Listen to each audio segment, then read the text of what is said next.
Hi Beshi Wap! Another day, another mini vlog. Tara, samahan niyo ko. Okay, let's go.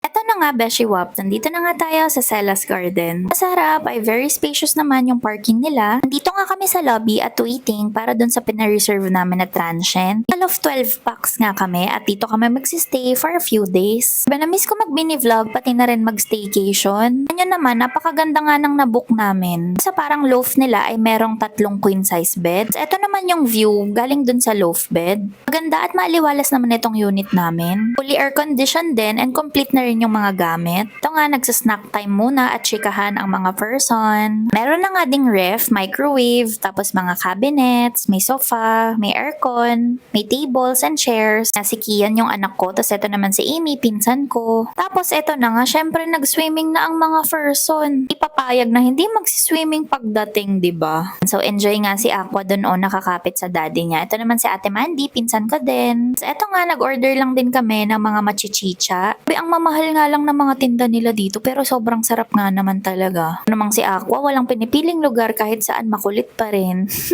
Abot na nga kami ng gabi dito pero syempre walang magpapatinag kahit malamig na. O sa magsasabi dyan, o bakit ang taba mo pa rin? Syempre late upload na tong video na to, hello. Hindi pa ako nagte-tears dito, no? Hindi pa ako nag-e-inject. Ayan, oh, happy family naman ang family na yarn.